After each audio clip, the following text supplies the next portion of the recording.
Olá, tudo bem? Posso dizer que eu começo esse vídeo de hoje ansiosa. Mas enfim, o que é ansiedade? O que é esse sentimento que tem acometido tantas pessoas no mundo inteiro? Segundo a Organização Mundial de Saúde, 9% da população brasileira hoje sofre com transtornos de ansiedade. Então eu queria começar definindo o que é ansiedade. Gostaria de pensar junto com você o que é esse sentimento. A ansiedade, ela se apresenta como um sentimento que o homem apresenta diante de uma situação estressora. É um sentimento de sobrevivência que todo mundo vai apresentar diante de uma situação estressora por qual vai passar. E nem sempre nós devemos pensar na ansiedade como algo ruim ou algo incapacitante. A ansiedade muitas vezes ela serve para nos preparar, ela serve para nos capacitar diante daquela situação que nós vamos passar. Por exemplo, uma mulher gestante que vai ter bebê, a ansiedade serve para preparar essa mulher para aquele momento da chegada da criança. A ansiedade para um candidato a uma entrevista de emprego, ela vai servir para que aquele candidato se prepare. Então, nem sempre a ansiedade ela vai ser algo ruim. Mas quando é que a ansiedade se torna um problema? Ela se torna um problema a partir do momento que ela começa a te incapacitar de fazer algo, que ela começa a te limitar a fazer alguma coisa, que ela começa a te impedir de fazer alguma coisa. É muito importante que você se conheça, é muito importante que você conheça os sintomas da ansiedade. A maioria dos diagnósticos de ansiedade são feitos pelo próprio paciente quando ele começa a identificar os sintomas da ansiedade. Nós buscamos sempre fazer com que o paciente reconheça esses sintomas na clínica. A gente busca sempre isso, sempre que o paciente reconheça esses sintomas para que ele aprenda a lidar com esse sentimento de ansiedade. Existem alguns tipos de ansiedade. Nós vamos estar falando no próximo vídeo, amanhã eu vou estar falando com vocês um pouquinho sobre os tipos de ansiedades que existem, porque eles podem variar, sobre os sintomas físicos e sintomas psicológicos que são apresentados nos quadros de ansiedade, o transtorno de ansiedade generalizado, que tem se tornado bastante comum, nós vamos falar amanhã um pouquinho também.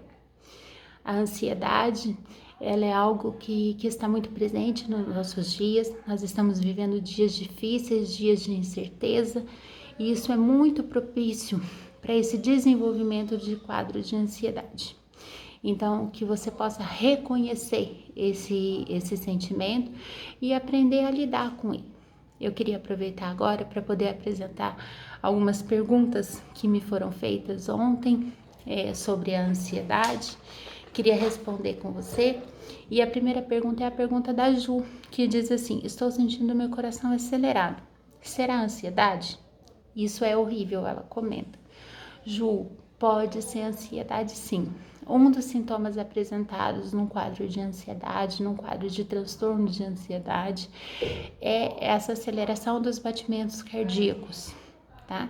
Claro que um sintoma não fecha diagnóstico, é necessário que você procure um profissional, é necessário que você procure um médico, um psicólogo, porque se assim for, fecha-se o diagnóstico e aí é necessário um tratamento. É um sentimento mesmo que incomoda, mas seria legal procurar um profissional, ok? Outra pergunta é da Eliana. Queria saber se é normal ficar balançando os pés e roendo as unhas. Eliana, não é normal ficar balançando os pés e roendo as unhas.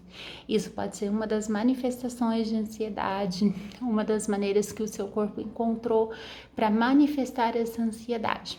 É muito bom procurar um psicólogo, seria muito interessante ouvir a ajuda de um profissional, ok? Uma outra pergunta também, bastante interessante. Quando a gente faz de tudo para emagrecer, mas come mesmo sem fome, pode ser ansiedade? Essa pergunta é da Leide. Leide, pode ser ansiedade sim. Uma pessoa ansiosa, ela tende muito a entrar num ciclo vicioso. Eu como porque eu estou ansiosa e eu estou ansiosa porque eu como. tá? Um dos gatilhos aí seria a comida, então seria muito legal procurar uma ajuda, aprender a identificar o que te deixa ansiosa e trabalhar um pouquinho esse mecanismo, né, de procurar esse alívio todo na comida. Então, pode ser sim um sintoma de ansiedade, que vai levar a um caso de sobrepeso. Então, consultar um profissional seria muito legal, ok? A Rita também comenta comigo aqui que ela já faz, né, o uso de uma medicação para ansiedade, que é o citalopram, mas que tem horas que o remédio parece não fazer efeito. Rita, seria bom procurar o seu médico, rever a dose dessa medicação. O citalopram é uma medicação muito utilizada nos tratamentos de ansiedade, uma medicação bastante eficaz, mas precisa identificar aí o que te faz ficar mais ansiosa, talvez fazer um ajuste dessa dosagem, mas o mais importante, não para de tomar a medicação sem um acompanhamento médico, ok? E uma pergunta da Luísa, que pergunta assim, o que é transtorno de ansiedade? Luísa, amanhã eu vou falar um pouquinho mais sobre o que é o transtorno de ansiedade. O transtorno de ansiedade, a TAG, como nós chamamos, ela é caracterizado pelo pensamento excessivo e amanhã eu vou estar falando um pouquinho mais. Me acompanhe aqui no vídeo, tá bom? Pessoal, eu queria agradecer pelo vídeo de hoje, pela sua companhia, dizer que eu te espero amanhã, onde nós vamos falar mais sobre os sintomas da ansiedade, para que você aprenda a identificar sintomas psicológicos, sintomas físicos, porque são diferentes, que você me acompanhe nesse vídeo, onde nós vamos pensar mais um pouquinho sobre isso, ok? Te aguardo e beijos.